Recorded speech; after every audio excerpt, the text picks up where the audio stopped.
Alright, the World Rapid Championship just got finished, and there were some crazy games, but I picked out my 5 favourites. Now, let's get started. Alright, game 1, Evgeny Tomashevsky versus Magnus Carlsen. Evgeny with the white pieces starts with d4, and Magnus responds with a modern. Evgeny's kind of taking the centre, playing standard chess, and Magnus starts to set up a hippo system, creating a wall of thorns on the 6th rank. Evgeny's not too impressed, he's just playing standard chess, taking the centre, activating all of his pieces, and he starts to manoeuvre around his knight and pushes with e5, pawn takes. First, Magnus seemingly forks the bishop and the king at g2, but of course knight to e3 protects both, and knight back. And here, Evgeny plays bishop b5. The idea is after pawn takes, the queen stops defending the knight, and now the rook's on the 7th rank. So Magnus takes a pawn on e5, but now queen to c4, trying to trade.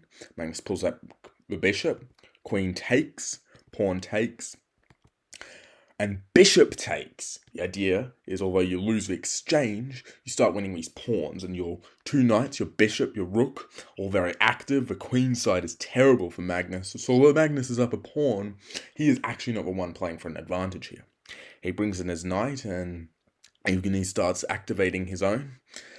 Magnus pulls back his knight, trades, and it's just not looking good for Magnus, as all his pieces are seeming to flimsily fall apart here. He tries to trade the rooks, Evgeny obliges, but now he forks. First takes this pawn, and then takes with the bishop. So it's still equal, but Evgeny with his queenside majority is, of course, the only one playing for a win here. So Magnus starts activating his pieces, seemingly a fork, but of course check on a1, and then you move the bishop. Evgeny's kind of rotating around his knight, trying to get in, attack the bishop, and Magnus is setting up his pieces to be more active, to be able to defend, and he's pushing his pawns as well. He's starting to teeter near the king. He's asking some questions of white, but Evgeny's kind of just going back and forth. I mean, he's not too scared, and then Magnus pulls up the rook, goes back to protect the pawn, and here attacks the bishop and plays g4. Now it's looking a bit scary for white. King to h2 is a blunder, because after g3 check, pawn takes, only move, pawn to f3. So now Evgeny, he tries to get out, he plays pawn g4, but now rook takes, king moves, and pawn to f2, and he resigns, because now if you take the rook, just promote with check with a queen, and if you take a pawn, rook takes, and just all these pieces are so weak, there's no hope of surviving that position. So a crazy comeback win by Magnus in the 3rd round of the tournament. Alright, game 2, Daniil Dubov versus Anish. Say hello to Licorice. This game is gonna be exciting, because Dubov loves attacking chess. So it starts with a ready system, but it transposes into a Neo-Grunfeld system. And it's pretty tame so far, but here Dubov sacks a pawn, and then sacks another pawn. This one Anish doesn't take, because after takes rook here, there's just too many open lines. So instead, he brings out his bishop, and Dubov stops him from castling. He brings up, letting a little bit of an escape for the king. Rook comes up.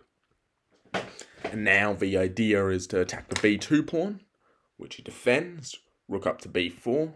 King out to f2. And already, Anish's position looks weird. I mean, he's got these stacked pawns. His king is getting stared at, down by the rook. This rook is active. And Dubov starts his attack. f5, bishop moves, and f4, sacking up the first pawn, and next is e5, sacking a pawn 2 different ways. The point is, after pawn takes, queen to h4 check, and when the king moves, rook takes f4. The point is, if you don't take, rook check, pawn takes, queen takes is checkmate. So of course Anish takes, and then queen takes, trying to sneak in the dark squares and kill the white king. Anish tries to defend by playing queen check. After king moves, queen to e4, trying to trade the queen and stopping entry here. Instead, Dubov goes back, giving a check and brings in the rook, kicking away the queen. Check on h4, king to e3, and he brings back the rook. Now, Anish has one last chance to survive, and that is rook a to f1.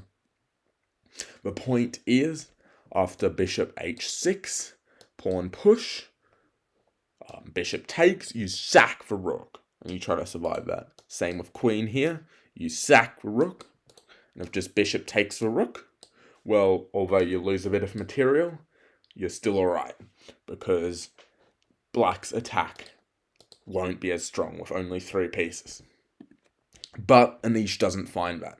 Instead, he plays queen c5, trying to let his king escape, and Dubov starts his hunt. He tries to find a way, spends a bit of time looking for it, but he finds it. Queen g5, king comes out, rook d8 check, king up, bishop e6, king back, bishop f8, attacking the queen, rook b8, attacking the king. All his moves have been checks or attacks.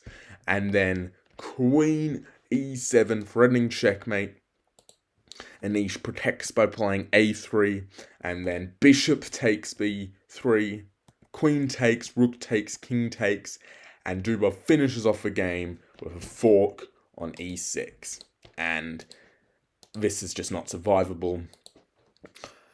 The pawns will fall to the queen, and Anish resigns. Game 3. Vladislav Artemiev versus Fabiano Caruana. This one's intense because if Vladislav wins, he is destined to spot in the playoffs. He's tied first right now, and this is the last round of the tournament. So Fabiano plays e4, and he responds with e5, knight c6, and we get a Spanish system. It's just maneuvering chess for now. Fabiano plays an a4 line, and bringing around the pieces, he tries to break out that pawn, brings in the knight, rook to b8, he brings his rook to c1 for the open file. It seems like a pretty positional game so far. Brings in the bishop, mainly playing on the queen side here. Here, Fabiano locks in the pawn on a6 by playing this. Keep it forever a target. Artemiev locks in his knight. But Fabiano brings back his knight, and Artemiev is interested in the queen side, while Fabiano is starting to get a bit interested in the king side.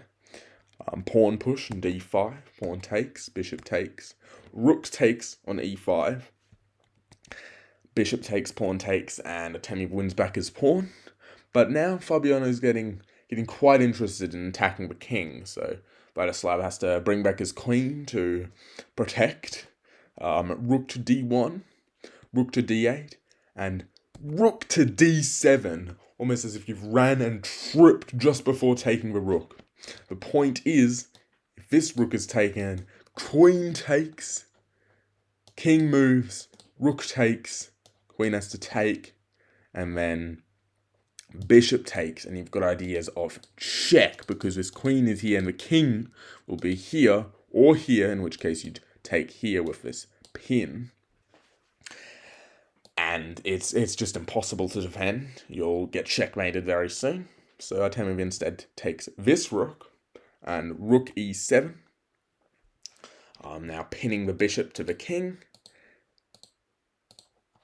Vladislav brings back the rook, protected by the queen, to try and trade, but Caruana simply sacks the rook momentarily, brings in the queen, brings a rook here, an absolute cold shower. After rook takes, attacking the queen, Fabiano takes, bishop out trying to defend, but now queen here, and mate is inevitable. If you block, just comes back, and that's checkmate. So Vladislav loses and Fabiano stops his chance of getting into the playoffs against Magnus. Alright, Game 4. And this is an exciting matchup. Daniil Dubov, he's back again, versus Nihal Sarin, who did very well in the Speed Chess Championships. So, let's see what Daniil has got. He plays d4, d5, and we get a Queen's Gambit accepted. Pretty standard. Now, breaks in the center and starts building up on the Queen side. Takes on d4, and then Dubov plays a4 with the idea of pawn takes, rook takes. Now Nihal tries to cash in, take another pawn. Daniil's just too active. So instead, he gets ready to castle, but then Dubov takes with a rook, getting a rook in the center of the board, staring down at the queen. So Nihal moves the queen, brings out the knight, knight to c6, and then rook to h4, saying, come on, fight me. So Nihal's not too scared, just brings out the bishop. Dubov brings out the knight with tempo and activates his bishop. Nihal says, okay, come on, show me what you've got. So Dubov plays bishop to c3, pawn up to g6, defending against knight takes and then bishop takes. And then Dubov plays knight g5, going all in. And after a little bit of a think, Nihal plays knight d5, and it seems to solve everything. The knight is pinned to the rook. If rook takes, trying to checkmate, simply knight takes bishop, and then you can take the knight soon after. But in 1 second, Dubov plays queen h5, and Nihal resigns. The point is, if pawn takes, it's checkmate, and if pawn doesn't take, it's checkmate. So Dubov wins in 18 moves. Game 5, Parham Maghsoodloo vs Magnus Carlsen. Right now, it's the last round of the tournament, and Magnus is tied with 2 other players, Vladislav Artemiev and Vincent Keymer. We've already seen Vladislav lose to Fabiano, but Vincent Keymer drew to MVL. So if Magnus wins, he becomes a world rapid champion. If he draws, he has to play both Caruana and Vincent Keymer in a playoff. So he goes e4, c5. It's a Sicilian aggressive opening for the last round. Takes, and he plays a Richter Rouser variation, quite aggressive, where both players castle on opposite sides of the board, meaning they can storm each other with pawns. So here we see Parham hasn't quite castled yet. Brings in his queen first. Magnus drops back his bishop. He attacks with c2 square, so Magnus defends with the rook. Pushes in the center. Pawn pushes. Parham doesn't actually have to move his knight, because if pawn takes, bishop takes, the tempo on the queen is so strong that Magnus will actually be the one losing in that position. So instead, Magnus plays an in-between move, bishop a6, attacking the rook before bringing the bishop back. Parham brings his rook in, and then Magnus moves his queen out of the way of a potential future bishop. So now he can take the knight, bishop takes, and there is no longer tempo on the queen. So Parham moves back his knight. Magnus pushes. He tries to trade a pair of bishops. Magnus obliges. Magnus pushes a pawn, and he tries to trade another pair of bishops, and BAM! Magnus does not oblige. Instead, he takes on h7 with check. King takes, and g6 check. Now, pawn takes, and Magnus with precision comes in, uppercut, and there's nothing you can do. Pawn pushes, but now Magnus plays h6, and Parham resigns. If you try and you can't take that, you can't push that, because it's pinned. So now it's just an imminent checkmate. And that crowns Magnus Carlsen the 2022 World Rapid Champion. Wow. Alright. Which were your favourites? Did I miss some games? Do you have any other ideas for the future? Comment down below. Otherwise, see you later.